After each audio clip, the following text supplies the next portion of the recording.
I'm here with you today to discuss the importance of click-through rate and how changing my click-through rate from 7% channel-wide to nearly 12.5% has tripled the size of my channel in 2020 and will triple the size of my channel hopefully in 2021. Here's a few of my sneaky gems. 1.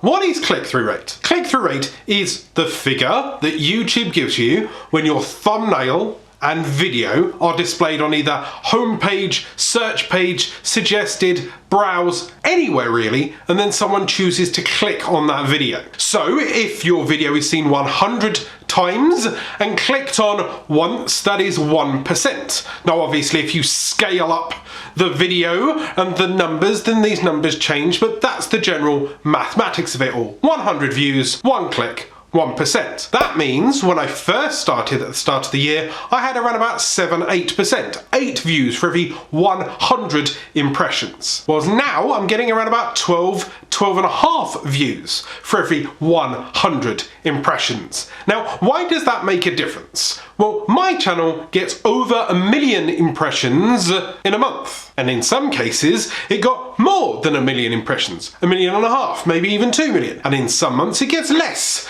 than 1 million, 500,000 or so. Those are very large numbers, but what that also means is that my videos are being expressed and expelled and promoted out there to people that may be interested in my content, may have seen some of my stuff in the past, or may have searched for the search term that my video gives them an answer to. So I now have to hook their attention with a fantastic thumbnail or title and get them to jump in. Why is click-through rate important? This is a surefire indicator to YouTube that your title and thumbnail answers some kind of question or makes them curious about what they are doing and hops in to that video, actively clicks a human interaction to choose that video.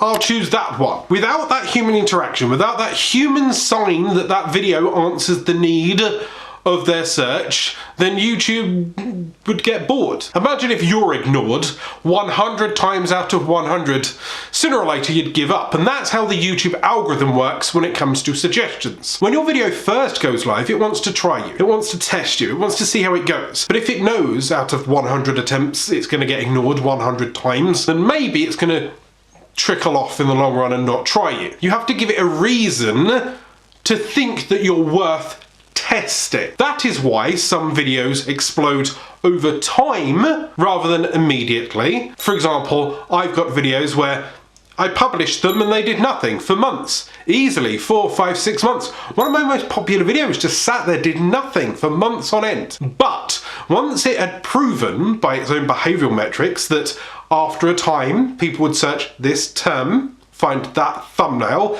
click that video, watch that full video, or get their answer and leave, the behavioural metrics then re-ranked it, which then meant it moved up and was given more impressions, more chance, more clicks. The higher the click-through rate, based on that video, the more views that video got. The more views that video gets, the more dominance it can get within a keyword, and more it trusts you based on that keyword, and then would more likely to push you out if someone's searching for that specific term in future, and you will rise to the top of the search. Click-through rate can be confusing, however. You may be getting thousands, hundreds of thousands, tens of thousands worth of views, and your click-through rate bottoms out at the bottom. Why does this work? Or alternatively, you may have a small channel, you upload one video, you get 10 views and your click-through rate is 30%. How does that work? Okay, these are two ends of the scale. If you upload and you have a smaller audience, they're more likely to be dedicated to you, and therefore you're more likely to get a click-through rate that is obnoxiously high. But there's not enough volume for YouTube to then go 30% click-through rate, 5 minutes of 50% retention, ta-da! The next new viral Charlie bit my finger moment. Alternatively, maybe that video is so fantastic that you are getting 50, 60, 70% retention, hundreds of thousands of views, and your click-through rate is now 1%. This is because YouTube is pushing it out there. What it will do is it will push your video out to your more native subscribers, and they will interact, and then it will grow, right? And then other people slightly outside your niche will interact. People that may have not watched your video in a while. People that are in that same niche. So in my case, for example, I upload, people who are my subscribers will watch it. If the video does really, really well, it might push it out to similar fans of similar channels. Nick Nimmin fans, Roberto Blake fans, vidIQ fans, that kind of thing. And then they pile in. That raises the impressions, but it might slowly drop off the click-through rate.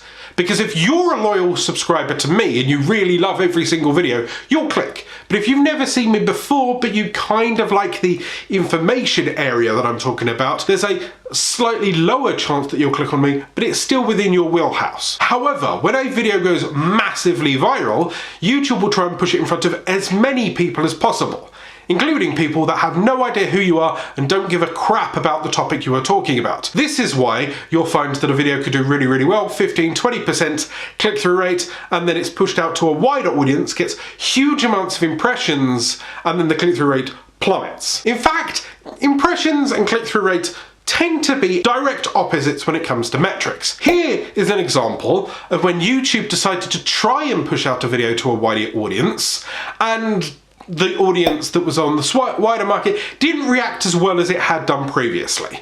You can see here that the click-through rates dipped down pretty much in a similar pattern that the impression rates went up. What this shows YouTube is that, okay, it was doing kind of well in the place that it was. Maybe it was ranking 3rd or 4th at the time, and they pushed it to 1st and started suggesting it out to further people, and then YouTube realizes, yeah, but then the click-through rate goes down when the impression rate goes up. So maybe it's not a 1st place video, but it did really well 3rd, so it's gonna live in 3rd for the rest of its life. Or, unless we try it again in 2 or 3 months' time and re-rank it. Alternatively, it could work as a very heavy sign that your video is perfect. So, in this case, the impression rate went up, but the click-through rate remained constant. This shows you that the broader audience was still performing in a very similar light, no matter how many more impressions it was. That's a good sign that it could rank #1, because no matter how many times they shove it in front of somebody's nose, the click-through rate doesn't go down. So the thumbnail and the title is delivering what it needs to garner a reaction. After all, a thumbnail should do 2 things. 1, make you stop. 2, win the click. So what kind of effect has a high click-through rate had for me? Well, at the start of the year, I had a 7% click-through rate. That's not bad. That's not terrible. That's a good click-through rate. You're looking at anywhere between 2 and 10% for the average. Once again, this can be variable because you may be getting a video that goes viral that isn't a wider market audience, so it drops to 2 or 1%. Or you can have a very loyal fan base and minimal views, so you upload a video and 10 of your friends out of your 10 subscribers see it and always watch it no matter what. That could be 100%. But what this means to me, personally, is that at the start of the year, I was using this type of thumbnail. Still good, you can still see the text, you can still see what I'm wishing to deliver, you can still understand what the video is about. But it was kind of bland, boring, maybe even to say, inspired by other YouTube creators that were on the platform. I'm not ashamed to say that when I first started, I took cues from Nick Nimmin in his thumbnail style for my own. The problem with that is that if matched up against other people with similar thumbnail styles, I kind of blend into the woods. If you are one tree in a whole forest of exactly the same tree, you're identical and there's nothing that stands out. So at the start of 2020, I went to VidCon UK and I learned that the human element is the most important thing. You need to stand out, you need to warrant, garner an attention, and you need to hook people. So I immediately started changing my branding. Instead of it being similar to other people, I deliberately went for red and black and rawr. The text was shouty, the text was clear, the text was 1 or 2 words that highlighted the point. Or if there's no clear message in the text, it points towards something that is very visual. That way you can look at the thumbnail and you can guess, money, views, growth, subscribers. This way, when it scrolls, hopefully it's bright enough or bold enough to make you 1, stop, to then 2, look at the title. I've deliberately shortened my titles over time. I'm fantastic at search engine optimization. That's how I grew my channel for the first 3 years. And in the first 3 years, I pretty much got to 10, 11, 12,000 subscribers based on the power of keyword optimization, stuffing my titles with keywords and just getting the content out there. But as soon as I switched to the human element, where you would read the title, not just 100 odd characters, but the first 50 that you can see on a mobile phone device, that you can see on the right hand side of suggested without it being truncated with ... Once I was able to marry that with a brighter thumbnail, humans would interact better, they would click more emotively. And as you can see here, start of the year 7-8%, now, today, around about 10, 11, 12% in the click-through rate alone. How does this make a difference? Now, in large number terms, this is your compound interest. So, 1 million views.